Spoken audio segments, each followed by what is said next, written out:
아멘. 오늘 우리에게 주시는 하나님 말씀 보도록 하겠습니다. 사무엘하 2장 1절에서 11절까지 말씀입니다. 구약 성경 464페이지 사무엘하 2장 1절에서 11절까지 말씀입니다.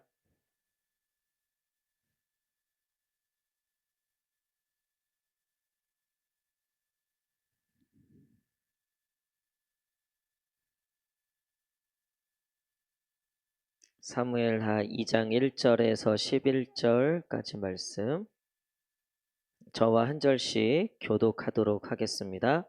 그 후에 다윗이 여호와께 여쭈아뢰되 내가 유다 한 성읍으로 올라가리이까 여호와께서 이르시되 올라가라. 다윗이 아뢰되 어디로 가리이까 이르시되 헤브론으로 갈지니라.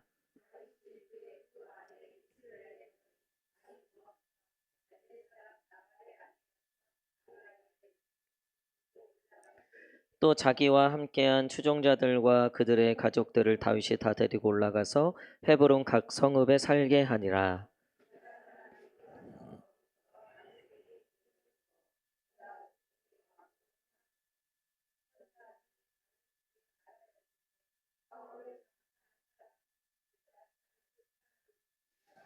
다윗이 길르앗 야베스 사람들에게 전령들을 보내 그들에게 이르되 너희가 너희 주 사울에게 이처럼 은혜를 베풀어 그를 장사하였으니 여호와께 복을 받을지어다.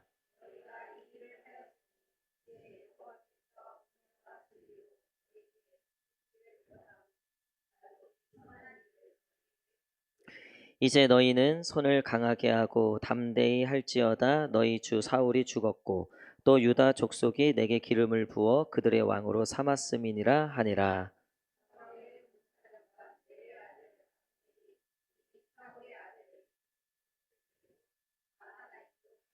길르앗과 아솔과 이스라엘과 에브라임과 베냐민과 온 이스라엘의 왕으로 삼았더라.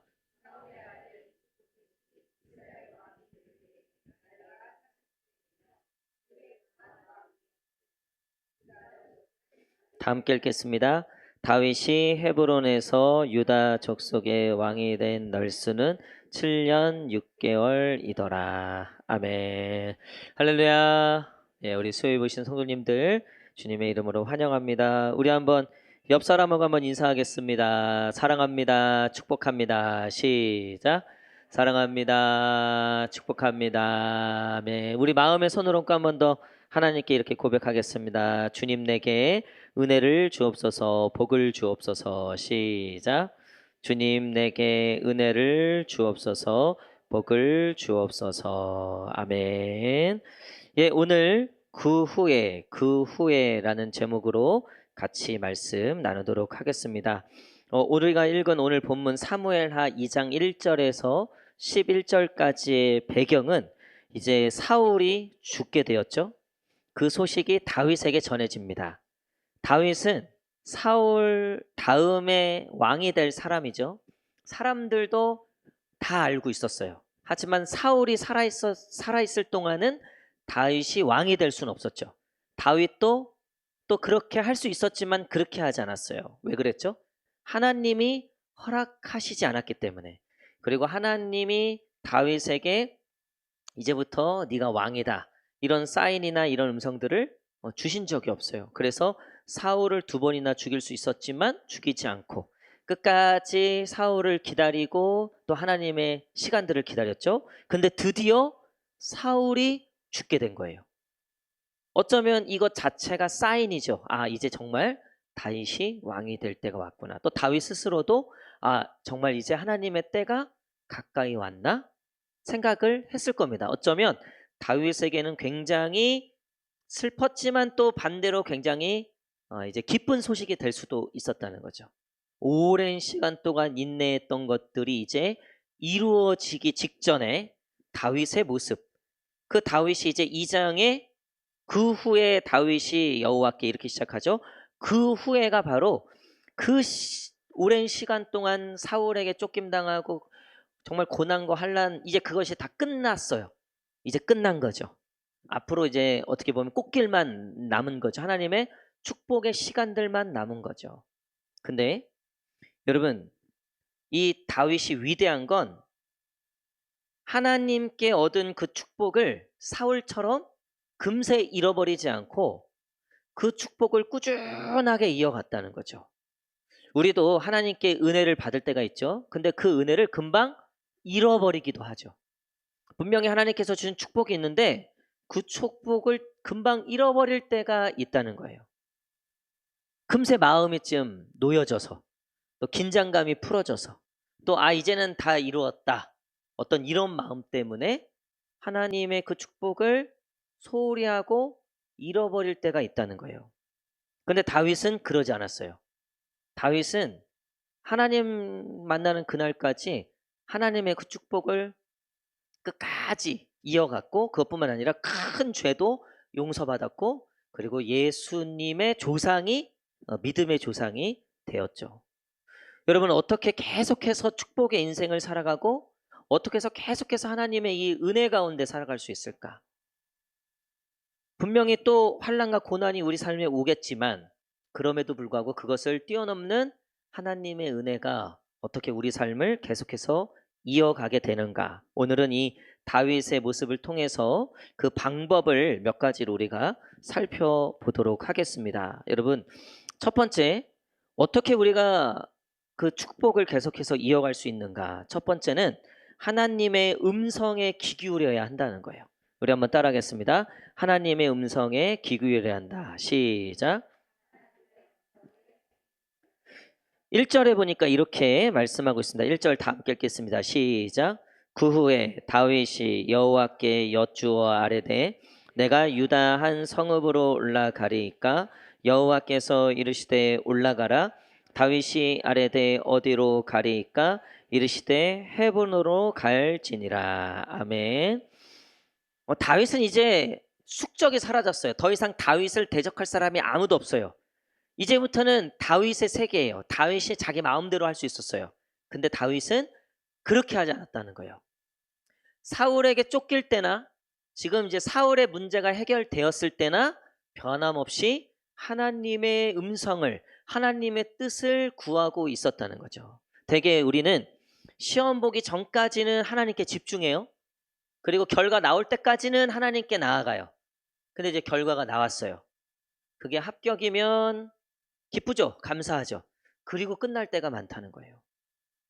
항상 모든 교회가 수능을 앞두고 뜨거워집니다. 엄청나게 뜨거워지죠. 그리고 수능 결과가 나온 뒤에는 식죠. 아무래도 좀 그렇죠. 예. 우리는 잘 될 때 더 하나님의 음성을 기울여야 되는데 그러지 못할 때가 많아요. 오히려 고난과 환난 속에서는 시키지 않아도 하나님의 음성에 귀 기울이려고 해요. 근데 오늘 다윗처럼 이제 모든 문제가 해결된 것 같았어요. 이제 하나님께서 나를 축복하시는 것 같고 더 이상 이제 모든 일들이 끝난 것만 같았죠. 응답이 완료된 것만 같았죠. 하지만 다윗은 어떠한 상황 형편에서도 하나님의 뜻을 구했다는 거예요. 하나님의 음성에 귀 기울일 줄 알았다는 거죠. 우리가 결혼하고 끝나는 게 아니잖아요. 그렇죠? 결혼하기 전까지야 결혼하려고 이 여자의 말을 다 들어주죠. 그때는 뭐 하늘의 별도 따다주고 달도 따다주고 그렇잖아요. 근데 사실 더 중요한 건 결혼하고 나서 그 얘기를 더 들어주고 대화가 되고 하는 게 더 중요하죠. 사실은 그게 더 중요하죠. 여러분, 신앙생활 똑같아요. 우리가 갈수록 하나님과 대화가 더 깊어져야 돼요. 갈수록 더 하나님의 음성에 더 예민해져야 돼요. 우리가 지금 임직자 교육을 하고 있어요. 우리 장로님, 우리 권사님 두 분. 직분을 받을 때까진 긴장일 수 있죠. 근데 이제 받고 나서 처음 마음을 유지하는 게 참 쉽지는 않아요. 저도 벌써 목사 안수 받은 지가 13년째가 다 가더라고요. 13년째가. 뭐 짧으면 짧고 길면 긴 시간인데 처음 목사 안수 받을 때 그 두려움과 그 떨림, 그리고 목사가 되기까지 그 수많은 과정들 속에서 그것을 사실 유지하는 거는 그것을 얻는 것보다 더 쉽지 않아요. 여러분, 성공을 얻는 것이 어렵지 않아요. 오히려 성공 이후에 더 하나님께 귀 기울이고 하나님의 음성에 귀 기울이고 그 하나님 말씀에 순종하는 게 훨씬 더 어려워요. 그래서 제가 우리 성도님들에게 종종 말씀드리잖아요. 잘 될 때 더 잘하셔야 된다고. 우리 옆 사람하고 한번 이렇게 인사합시다. 잘 될 겁니다. 시작. 아니 그 대충 하지 마시고 눈을 바라보시면 무조건 잘 될 겁니다. 시작. 할렐루야. 우리 3번 고향교회 모든 성도들 무조건 잘 될 줄 믿습니다. 아니 하나님이 인도하시고 하나님이 우리를 사랑하시고 우리를 보호하시는데 안 될 게 어디 있겠습니까? 근데 잘 되는 것보다 더 어려운 게 뭐냐면요. 잘 될 때 더 잘하는 거예요. 잘 될 때 더 순종하는 거예요. 살아보면 여러분들 그거 많이 느끼잖아요. 그게 가장 어려웠다는 거. 그리고 나중에 후회하는 게 많죠. 아, 그때 내가 더 지켰어야 되는데. 아, 그때 내가 더 겸손했어야 되는데. 그때 내가 더 성숙했어야 되는데. 다윗은요, 지금 분명히 그 오랜 시간 고난을 인내하고 정말 견디고 버티고 결국 모든 것이 해결될 것만 같은 상황에 이르렀지만 여전히 하나님께 엽죽고 있고 여전히 하나님께 묻고 있다는 거예요. 다윗에겐 여전히 뭐가 제일 중요했냐면 하나님의 음성이 제일 중요했다는 거죠. 사랑하는 성도 여러분, 하나님의 음성에 더욱더 귀 기울이시는 저와 여러분들 되시기를 간절히 축복합니다. 그게 우리의 인생을 더 축복으로 이어가는 방법이에요. 우리의 삶을 더 풍성하게 이어가는 방법입니다. 그런가 하면 두 번째, 우리 한번 따라하겠습니다. 더 축복하며 살아야 된다. 시작. 다윗이 그렇게 이제 여호와께 여쭈어서 헤브론으로 가라 했어요. 헤브론으로 가니까 거기서 사람들이 유다 사람 4절에 보니까 이 헤브론에 유다 사람들이 살았는데 4절 다 함께 읽겠습니다. 4절 시작. 유다 사람들이 와서 거기서 다윗에게 기름 부어 유다족 속의 왕으로 삼았더라. 자, 유다족 속의 사람들이 이제 이 다윗을 왕으로 삼았죠. 하나님이 말씀하시는 곳으로 순종하고 가니까 하나님의 뜻이 이루어지는 거예요. 내가 너를 왕으로 삼겠다 그랬잖아요. 그렇죠? 하나님의 음성에 순종하니까 왕이 됐어요. 하나님의 음성에 순종하니까 하나님의 뜻이 이루어져요. 근데 그리고 나서 그 유다 사람들이 헤브론 사람들이 뭐라고 하냐면 자 유다족 속의 왕으로 삼았더라. 그 다음에 어떤 사람이 거기 읽겠습니다. 시작. 어떤 사람이 다윗에게 말하여 이르되 사울을 장사한 사람은 길르앗 야베스 사람들이니다 하메. 아멘. 자, 사울이 죽었을 때 아무도 사울을 장사하지 않았는데 길르앗 야베스 사람들이 그 사울의 시체를 걷어서 장사 지내줬어요. 그리고 애곡하고 그래도 그 한 나라의 왕이었던 기름 부음 받았던 사울을 기려줍니다. 근데 그 소식을 이제 다윗이 듣게 된 거죠. 그리고 나서 사실 자기의 원수의 친구는 내 원수입니까 아닙니까? 내 원수죠. 그렇죠? 내가 미워하는 사람 있으면요. 내가 미워하는 사람하고 친한 사람까지도 싫다니까요. 그런 게 있어요. 그래서 제가 아는 목사님은 자기가 별로 이렇게 사이가 안 좋았던 분이 계셨는데 그분이 키우는 개도 싫다는 거예요. 그 강아지도 싫대요. 사람이 그렇잖아요. 그렇죠? 가인과 아벨이 하나님께 예배를 드리는데 아벨의 예배는 받고 가인의 예배는 받지 않으셨죠. 근데 가인이 그때 아벨을 쳐 죽이죠. 그러면서 누구한테 따지냐면 하나님한테 따져요. 그러니까 아벨만 미워한 게 아니라 아벨을 축복하는 하나님도 싫은 거예요. 사울도 그랬어요. 사울도. 왜 하나님을 떠나게 됐냐? 다윗을 축복하는 그 질투 때문에 다윗이 싫은데 그 다윗을 축복하시는 하나님까지 싫은 거예요. 그래서 우리도 교회 안에서 혹여라도 저 집 자식은 잘 돼. 근데 우리 자식은 봉사도 열심히 하고 한 것 같은데 뭐가 잘 안 돼. 아이 샘 날 수 있고 섭섭할 수 있죠. 서운할 수 있죠. 충분히 이해합니다. 근데 하나님까지 싫어진다니까요. 그래서 교회 안 나오는 거예요. 아유 됐다 이제. 그러니까 그 사람이 싫은데 그 사람이 또 하나님한테 축복을 받 그러면 하나님도 싫어져. 그러니까 사실 이 다윗 입장에서 평생에 자기를 이렇게까지 괴롭힌 사람, 이 사울만한 이 정말 자기에 너무나 큰 상처와 아픔을 준 사람이 사울이었는데 그 사울을 축복하고 장사 지냈던 길르앗 야베스 사람들, 어떻게 보면 다윗에게는 조금 찝찝할 수 있어요. 왜?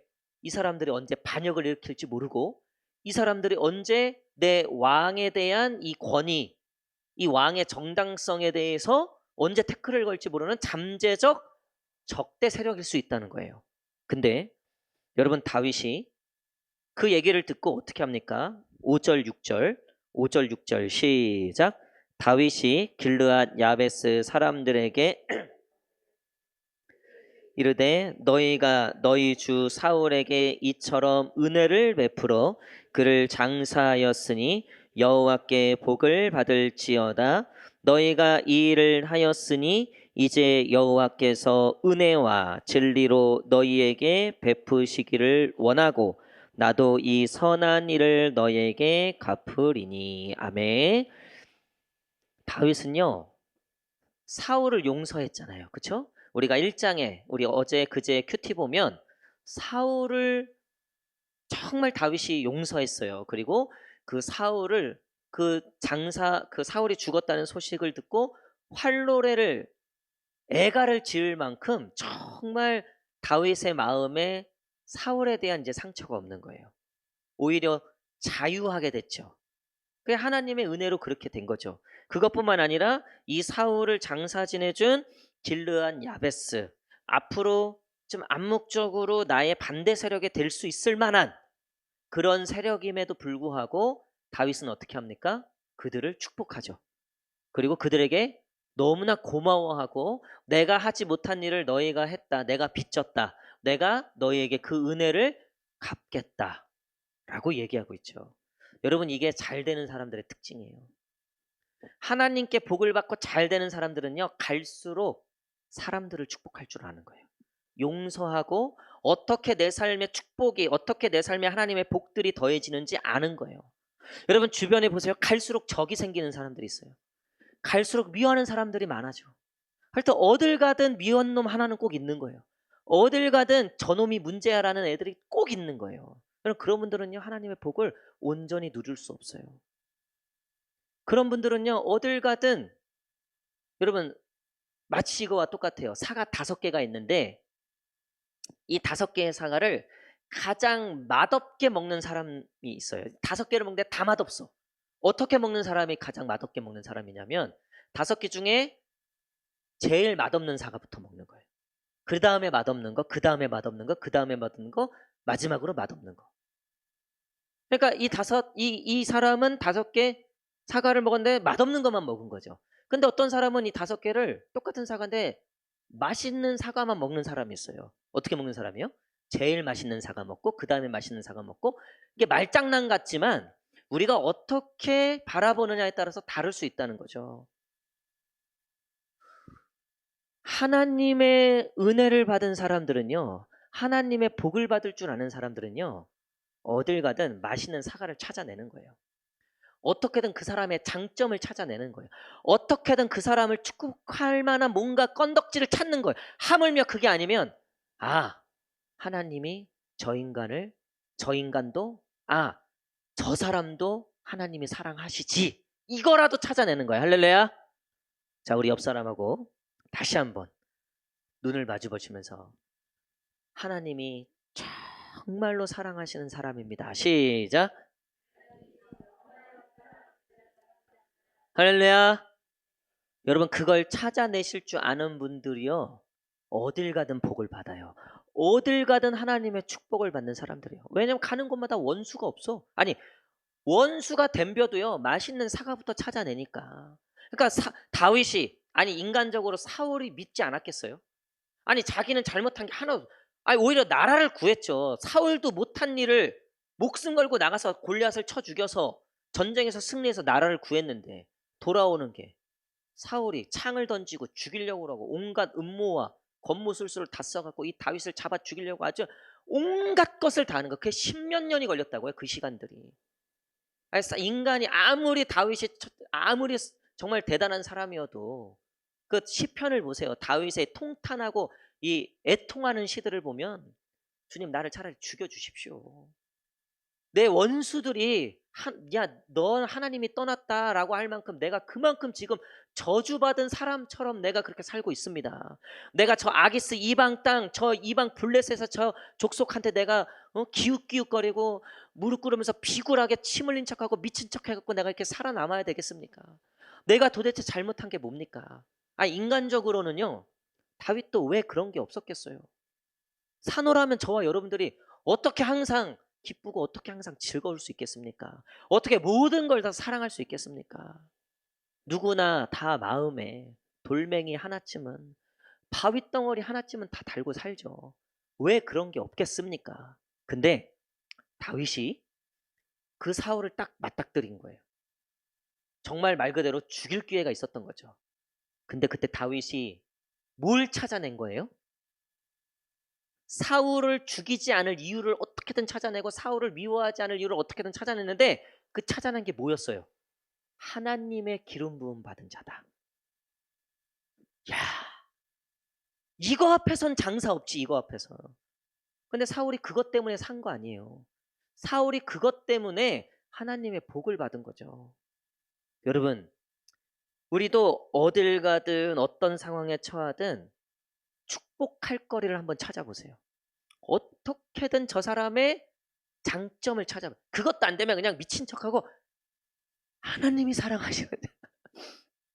그래, 나를 위해서도 십자가 지셨지만 저 인간을 위해서도 십자가를 지셨지. 솔직히 나는 모르겠는데 하나님이 그렇게 하셨다면, 그래, 내가 하나님을 이겨먹을 순 없으니까 그냥 그거 하나로 버티는 거예요. 그래, 그래도 하나님이 사랑하셔. 하나님이 알아서. 그래서 저는 제가 기도할 때 좀 이런 어려움이 있을 때 어떤 기도를 가장 많이 하냐면, 하나님 정리해 주십시오. 저는 축복하겠습니다. 저는 최선을 다해서 용서하겠습니다. 왜? 내가 용서하고 내가 축복하려는 이유는 하나님이 그 사람을 향한 하나님의 어떤 뜻이 있다고 믿기 때문에, 내가 그거를 넘어설 수 없으니까. 그거 넘어서 불행이 찾아오는데, 하나님을 거역하면 그다음부터 나한테는 벌이 오는데, 내가 그렇게는 할 수 없고, 나는 모르겠습니다. 하지만 하나님이 분명히 뜻이 있을 줄 믿습니다. 저는 최선을 다해서 축복하고 최선을 다해서 이해하고 최선을 다해서 용서하도록 노력하겠습니다. 나머지는 하나님이 정리해 주십시오. 근데요, 이게 얼마나 사람을 편하게 하는지 몰라요. 이게 하나님께 맡기는 거죠.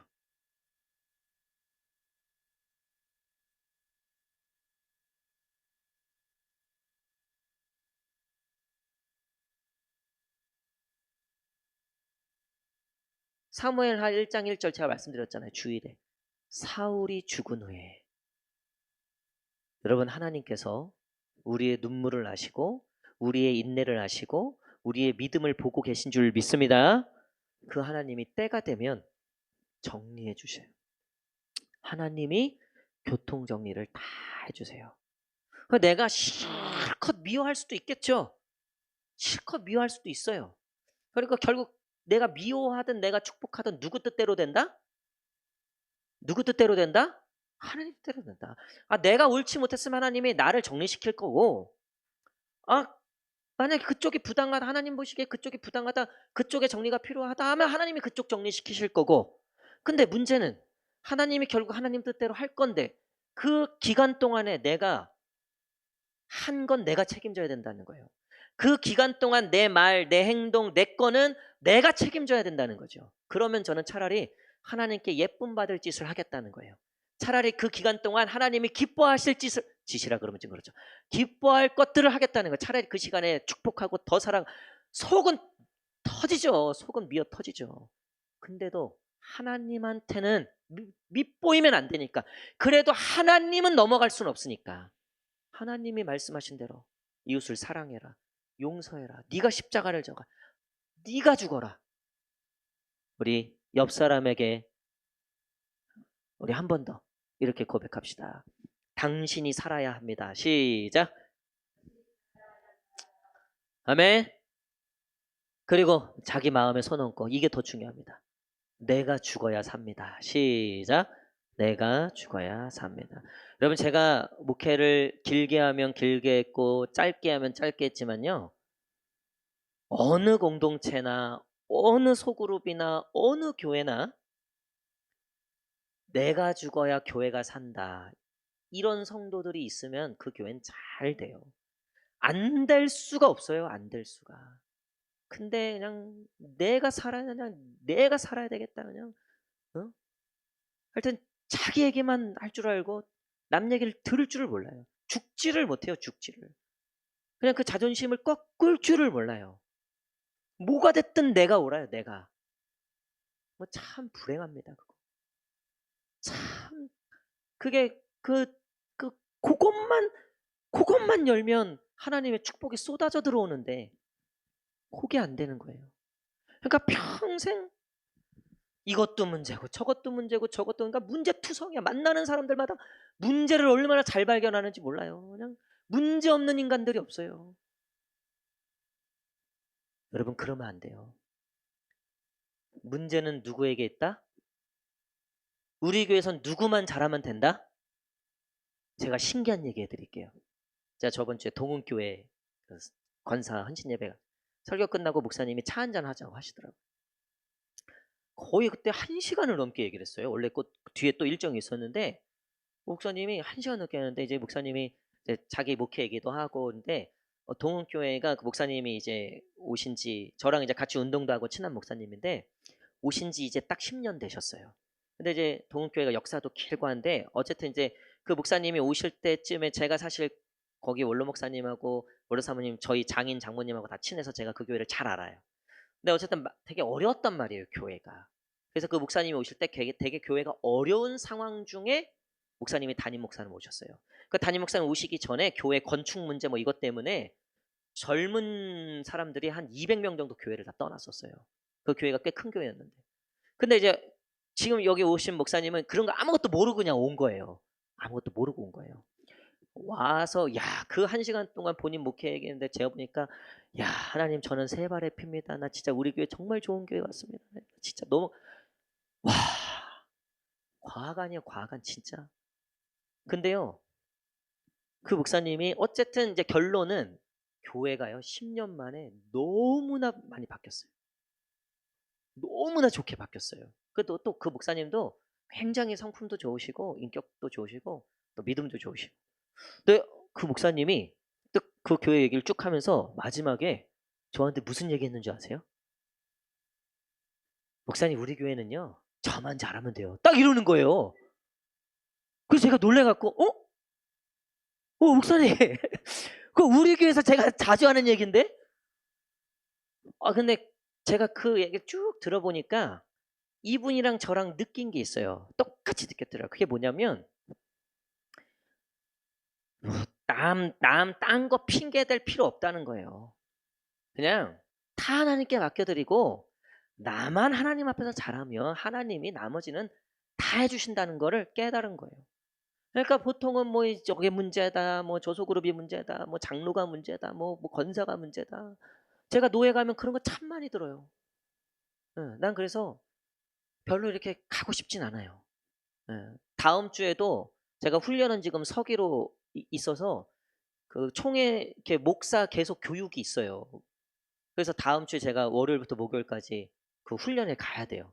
그러니까 인솔자로 안양로에 인솔자로 가는 거예요. 목사님들하고 장로님들하고 이렇게 해서 14분 모시고 제가 인솔자로 가야 되는데 하여튼 거기 보면 맨날 자기 이렇게 교회 이거 하는 그 장로님들도 섞여 있더라고. 근데 제가 빠질 수가 없어요. 이 3박 4일 동안 그 얘기를 내가 또 들을 생각하니까 그냥 그래서 이제 어쨌든 이제 좀 작전을 짜서 이렇게 좀 어쨌든 분리를 시키고 어쨌든 하려고 하는데 여러분 보세요. 저는 제가 그날 오면서 딴 건 몰라도 아, 이 말을 한다는 게 이게 진짜 복된 거구나. 그러니까 그분도 저랑 똑같아요. 그러니까 저도 목회가 행복하다고 얘기하는데 그분도 목회가 행복하다고 얘기해요. 그러니까 제가 봐도 행복해 보여요. 딱 목사님들은 알거든요. 딱 그 교회 가보면 성도들 태도만 봐도 알아요. 그 목사님한테 하는 말투만 봐도 알아요. 근데 그 목사님 우리 교회는 저만 잘하면 됩니다. 그래서 제가 목사님 나랑 저랑 8살 차이거든요. 선배님, 제가 그 말이 어떤 얘기인지 조금은 알 것 같다고. 저도 어느 순간 보니까 제가 그 고백을 하고 있더라. 여러분, 하나님의 복을 받는 비결은요, 갈수록 다른 이들을 축복하고, 때로는 내 원수 같은 자일지라도 하나님 말씀하셨잖아요. 축복하라고. 원수 갚는 일을 내게 맡기고 너는 축복하라. 여러분, 가급적 사람들에게 축복의 얘기를 하세요. 그렇죠. 그 얘기 안 하면 속이 터질 것 같으니까 그 얘기 안 할 수는 없겠죠. 근데 그 얘기한 만큼은 내 책임이에요. 여러분, 제가 분명히 말씀드려요. 그건 하나님이 책임져 주시지 않으세요. 근데 그 어려운 상황 속에서도 남을 세우고 하나님 때문에 내 자존심을 꺾고 하나님 때문에 내가 양보했던 모든 것들은 하나님이 갚아주시는 거예요. 하나님이 복으로 전환시켜 주시는 거예요. 할렐루야. 여러분, 성경에 불평불만하고 남 욕해갖고 복받은 사람 누가 있어요? 누가 있어요? 찾아보세요. 하나같이 다 바보같이 등신같이 피하고 용서하고 양보하고, 근데 결국은 그런 사람들이 복을 받아요. 결국은 그런 사람들이 하나님의 영광을 올려드려요. 사랑하는 성도 여러분, 결국 계속해서 하나님의 복이 이어지는 사람은요, 어떤 순간에도 축복하고 용서하고, 시간이 갈수록 그 나무 아래 깃드는 것들이 많아지는, 그래서 큰 나무가 되는, 교회에도요 그런 큰 나무들이 있어요. 그런 분들 밑에 성도들이 모이는 거예요. 그런 분들 밑에 위로받으려고, 그런 분들하고 그냥 같이 있기만 해도 그냥 위로가 되는 거예요. 생각만 해도 위로가 되는, 우리 그런 저와 여러분 되시기를 간절히 축복합니다. 여러분, 마지막으로 우리가 하나님의 음성을 더욱더 깨어서 들으려고 해야 되고, 갈수록, 그리고 더 어떻게든 용서하고 축복하려고 노력해야 되고, 그리고 마지막으로 우리 한번 따라하겠습니다. 깨어 있어야 한다. 시작. 깨어 있어야 한다. 그렇게 이제 유다의 왕으로 삼았잖아요. 근데 사울의 군사령관이 사울의 아들을 왕으로 세워요. 그래서 이제 이스라엘이 분열되죠. 그리고 나서 나중에 이제 솔로몬 이후에 여로보암과 르호보암으로 완전히 분리가 된 거예요. 근데 그 분리의 그 시점이 이때부터예요. 이때부터. 그래서 8절에서 10절 한번 읽겠습니다. 8절에서 10절. 8절에서 10절 시작. 사울의 군사령관 네레의 아들 아브넬이 이미 사울의 아들 이스보셋을 데리고 마하나임으로 건너가 길르앗과 아술과 이스라엘과 에브라임과 베냐민과 온 이스라엘의 왕으로 삼았더라. 사울의 아들 이스보셋이 이스라엘 왕이 될 때에 나이가 40세이며 2해 동안 왕위에 있으리라. 유다 족속은 다윗을 따르니. 자, 누구는 이스보셋을 따르고 누구는 다윗을 따르게 된 거죠. 이게 2년 동안 이게 그렇게 유지돼요. 그리고 나서 이제 다윗이 이제 모든 이스라엘을 통일하게 되는 거죠. 통일 다윗의 왕궁이 이제 생기는 거예요. 하지만 이때의 민족적 앙금은 이게 씨앗으로 남아서 나중에 이제 솔로몬 이후에 르호보암과 여로보암이 나누어지게 되는 거예요. 여러분, 다윗의 시대가 왔고 하나님의 약속의 시대가 왔지만 여전히 그를 대적하고 어떻게든 분열시키고 어떻게든 틈을 내려고 하는 존재는 여전히 있다는 거예요. 우리가 마지막 날 하나님의 최후의 심판이 있을 때 요한계시록에 보니까 그때 사탄이 완전히 이제 음부에 완전히 무저갱에 갇힌다고 돼요. 그때는 이제 그 뒤로는 더 이상 그런 존재가 없는 거예요. 무슨 이해 가시죠? 근데 지금은 아직도 사단 마귀가 어떻게든 우리를 쓰러뜨리고 어떻게든 우리에게 틈을 내어서 어떻게든 우리를 분열시키려고 하는, 하나님과 떨어뜨리려고 하는 여전히 그 존재가 남아있는 거예요. 아무리 내가 오늘 정말 성령의 충만함을 받고 방언을 받고 제가 정말 뜨거웠을 때, 정말 신앙적으로 뜨거웠을 때, 그때 정말 제 머리에 이렇게 링이 생기는 것 같았다 그랬잖아요. 뒤에 이거 날개 나오는 거 아니야? 야 봐봐 막 여러분, 아무리 그렇게 큰 은혜와 기적과 성령을 경험해도요, 조금만 틈을 보이면요, 사단이요 물밀듯 들어오는 거예요. 그러니까 다윗이 분명히 이제 정말 하나님의 약속의 나라가 이제 시작되는 거예요. 왕을 일단 삼았으니까. 근데 여전히 아직도 그 불씨가 남아 있어요. 여기서 다윗이 까딱하면 전쟁이 다시 날 수도 있는 거고요. 까딱하면 이 통일이 더 멀어질 수도 있는 거죠. 아직은 다 끝나지 않았다. 주님 오시는 그날까지 우리의 싸움은 끝나지 않죠. 우리가 이만하면 살만하다, 이 정도 했으면 됐다. 그래서 한 신학자는 만족이라고 하는 것이 우리의 신앙의 적이라고 얘기했어요. 만족이라고 하는 것이 우리에겐 굉장히 중요한 거죠. 맞죠? 하나님이 저와 여러분들에게 만족함을 주시는 줄 믿습니다. 근데 그 주님이 주시는 만족이 있지만 우리는 끊임없이 더 하나님을 갈망하고 더 믿음을 갈망하고, 그래서 우리는 항상 심령이 가난한 자, 의에 줄이고 목마른 자, 그게 복 있다고 말씀하셨죠. 요즘에 막 코스피가 이제 막 8천을 돌파할까? 여러분 어떻게 생각하세요? 돌파할까요? 못 돌파할까요? 뭐 만을 넘네 만에. 그래서 요즘에 최대 대한민국 화두가 뭐예요? 지금이라도 들어가야 되냐 말아야 되냐 막 이런 얘기들을 하더라고요. 뭐 저희랑은 먼 얘기긴 하지만 뭐 어쨌든 뭐 너무나 지금 나라가 이게 뭐 좋게 되고 있어서 좋은 것 같긴 한데, 여러분 언제 어떻게 될지 그걸 누가 보장하겠습니까? 그러니까 지금도 이제 막 이게 또 뭐 들어가야 되니 말아야 되니 뭐 이게, 그러니까 전문가들도, 제가 뉴스를 보니까 뭐 기라성 같은 전문가들도 의견이 다 달라요. 누구 말을 들어야 될지. 여러분, 깨어서 하나님의 말씀에, 하나님의 음성에, 하나님을 향한 예배와 기도와, 어떠한 상황이든 뭐 8천이 넘든 뭐 다시 2천으로 꼰두박질을 치든 뭐든, 여러분 우리는 늘 깨어 있어야 한다는 거예요.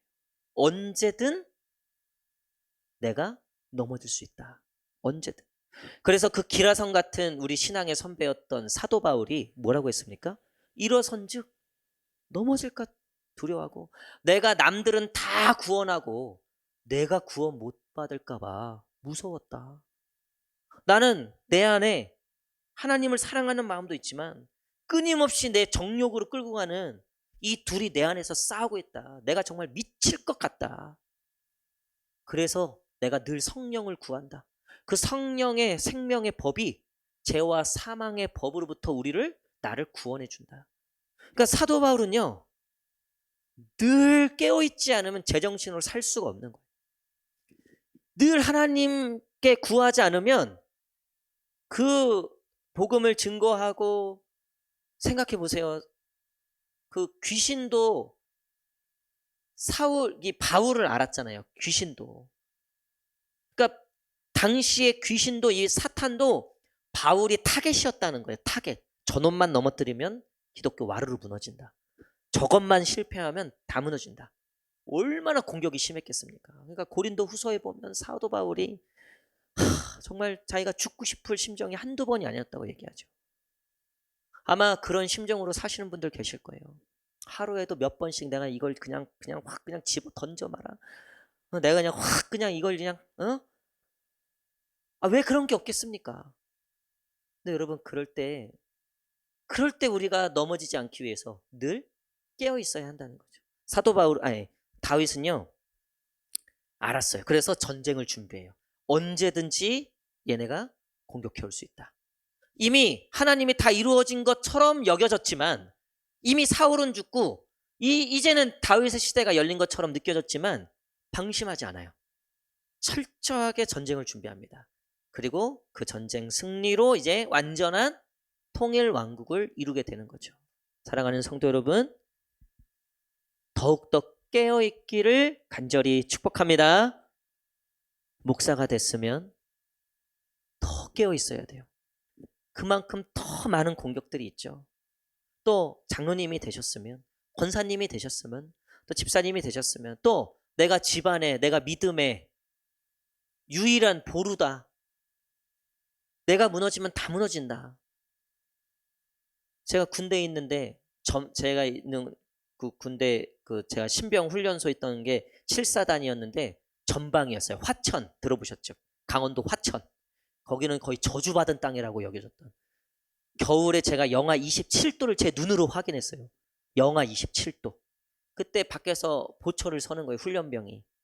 그럼 막 무장을 해서 나가도요, 추워서 막 덜덜덜덜 떨어요. 핫팩이 없으면 못 견뎌요. 그렇게 1시간을 지키고 서 있는데 1시간 끝나면 누가 와요? 이제 뒤에 또 사람이 오죠. 그렇게 24시간을 지켜요. 전쟁, 요즘 같아서 전쟁이 일어날 것 같습니까? 70년이 넘도록 북한이 안 쳐들어왔는데, 그리고 뭐 이제는 전쟁에 그렇게 뭐 통일에도 별로 관심도 없고, 근데 지금도요, 저기는 24시간 지키고 있어요. 그래도 뭐 전쟁을 뭐 할지 안 할지 제가 봤을 때는 모르겠어요. 전쟁이 안 일어날 것 같긴 해요. 북한이 전쟁 안 일어나고 통일이 돼야죠. 할렐루야. 네, 하나님께서 그렇게 하실 것 같아요. 할렐루야. 그럼에도 불구하고요, 그래서 야 군대 다 빼라, 어? 그러면 안 되죠. 지금도 24시간 지키고 있어요. 아니 통일이 됐더라도 저기 경계 거기는 지켜야죠. 지금 유럽 보세요. 다시 징병제 하잖아요. 청년들 막 반발하고 난리잖아요. 2차 세계대전 이후에 평화가 찾아오고 풍요가 찾아오니까 아무도, 물론 이제 좋은 일이죠. 우리가 칼을 만들지 말자, 창을 만들지 말자. 좋은 일이었죠. 사실 좋은 일이었어요. 근데 지금 이제 다시 분위기가 변하니까 이제서 막 하려니까 쉽지 않은 거죠. 근데 우리 대한민국은 이게 북한 때문에 2차 세계대전이 끝나도 6.25 이후에도 지금도 우리가 종전이 아니라 휴전이잖아요. 그러니까 우리나라는 열심히 어쨌든 전쟁을 예배하고 준비하다 보니까 군사기술이 엄청나게 발달한 거예요. 지금도 전 세계에서 우리나라만큼 탄약 생산 기술이 있는 나라가 없어요. 지금 난리 났어요. 중동에서든 우리나라 미사일 좀 계속 지원해달라고. 왜 이렇게 됐습니까? 그래도 우리나라는 깨어있을 수밖에 없는 상황이니까. 야, 이런 날이 올 줄 어떻게 알았어? 우리나라가 군사 강국으로서 전 세계에 이렇게 영향력을 미치게 될 줄 누가 알았겠습니까? 여러분, 깨어있는 게 결국은 우리에게 좋아요. 깨어있는 게 결국 우리에게 힘이 돼요. 전쟁을 준비하고 주님 오실 그날을 예비하고 준비하는 자들, 하나님께서 때가 되면 쓰시려고 딱 하는데 음에 포탄이 하나도 없는 거예요. 엄에 다 녹슬어 있는 거예요. 근데 깨어있는 자들이 있어요. 하나님이 그들을 사용하실 거예요. 제가 여기 태권도장 이제 지난주에 얘기하고 일체 이제 얘가 내일도 안 갈 거야. 이제 안 가. 진짜 이제 하나님한테 완전히 맡겨드렸어요. 하나님한테 완전히 맡겨드리고 이젠 사람이 개입하지 않겠습니다. 그 어떤 것도. 그래서 저는 이제 거기 이제 2층 올라가는 거 뭐 혹시라도 저를 볼까봐, 괜히 저 신경 쓸까봐 아예 2층 안 가요. 1층만 돌고 있어요. 고추려만 돌고 있는데 그냥 완전히 다 하나님께 맡겨드리되 기도는 계속하죠. 그래서 내일 전도팀 절대 가지 마세요. 얼씬도 하지 마십시오. 거기 얼씬도 하지 마세요. 다만 기도하세요. 이제부터는 24시간 깨워서 이제 기도하면 돼요. 하나님께서 이제 하나님께서 하실 일이지 우리가 할 일은 다 했어요. 하나님께서 분명히 하나님의 방법대로 우리에게 응답하실 줄 믿습니다. 우리 말씀의 결론을 맺도록 하겠습니다. 계속해서 축복으로, 은혜로, 승리로 나아가는 사람들의 특징은 늘 깨어있고 갈수록 축복이 많아지고 갈수록 하나님의 음성에 더 예민하게 반응하는, 하나님의 말씀을 더 사모하는 그런 자들을 하나님이 천대까지 이어지는 놀라운 하나님의 은혜와 축복으로 이끄실 줄 믿습니다.